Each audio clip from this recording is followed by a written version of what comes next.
My name is Robert Atkins. I was what most people would call an outlaw. The whole time thinking I was serving God and believing I was a Christian, but I lived a life of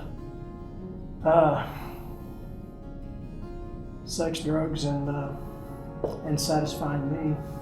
I was a major marijuana trafficker for many years, whether it be marijuana or women or doing exciting things and living an outlaw biker lifestyle. My name is Jacob. In my former life, I was a Gentile, or a Philistine. I made every attempt I could to run away from anything I'd ever been taught or told that could possibly point my life in a good direction. My name is Lori. When I was 16, I kind of fell a little bit. I started having sex, doing drugs, and I ended up getting pregnant at 16. And it was hard. I had to drop out of school. There was a moment when he went to jail and I was just taking care of the relationship by myself. And I got baptized and things started to change for me. That all came to an end one day when I had about 40 law enforcement officers kick my door in. And I saw my face down in the concrete. And the only thing that could go through my mind was that my family was going to be ripped away from me. I went from being God of my life and God of my world to having everything taken away. That night I was in a jail cell and I was looking at some very heavy sentences for things I'd done. I was facing kidnapping charges, I was facing assault charges, trafficking charges. I spent most of my time drinking or eating pills. I was just very angry and hated most things, mostly God. And one night I got really drunk.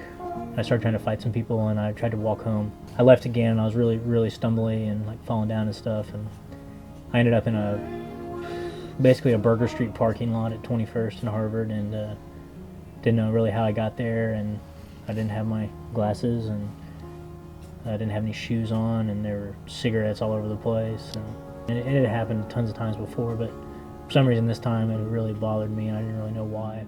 I started going to church and I was on fire. I moved out on my own. I got a great job, a great church. Everything was awesome. When I was 25, my mom died. And I stopped, and I knew the day that the second day I couldn't handle it anymore. I said so I started smoking again, and I knew what I was doing. And I knew it was wrong, but I wanted to run away. And I told myself I wasn't mad at God because, I couldn't be. But I was, because that was my mom. And I just made so many wrong decisions. I drank so much because I didn't want to feel any pain. What God has done in my life has been a miracle, nothing short of a miracle. Attorneys will tell you that, my Christian brothers will tell you that, I can tell you that, the courts will tell you that. In that dark night when God showed up, when it seemed like I was all alone and it was the end, I reached out to God. God showed up for me, and He can show up for you no matter how dark it looks, no matter when there seems like there's just no light, no way, because that's what mine looked like. Anyone looking at my case, whether it be law enforcement, attorneys, or criminals, said, you're done, you're toast, it's over. But it wasn't. God showed up for me in miraculous ways, and God can show up for anyone. If He can show up for me in the position I was in and deliver me, and He can show up for you, All you got to do is reach out to Him. He's there, He's waiting. I picked up a Bible, actually a little Gideon Bible that I had stolen from someone's house as a joke, and I was kind of reading it a little bit here and there, and knowing inside myself that I needed to turn around. Shortly after that, I was kind of hanging out with some people again, drinking a little bit, and I got like an infection in my hand, and I had to have surgery on it. I spent a week in the hospital, and in the hospital I knew that that was my last chance to either turn around or die going down the road I was on. I made that decision to turn around and ask Jesus back in my heart for the first time, legitimately. I came back to God and ended up going to Bible college shortly after that, and nothing's really been the same. I've been sober for coming up on 3 years, so that's kind of how all that went down. I was pretty ugly. I was a very ugly person for a while, and it was all about me. I didn't keep a good job. I dropped out of school.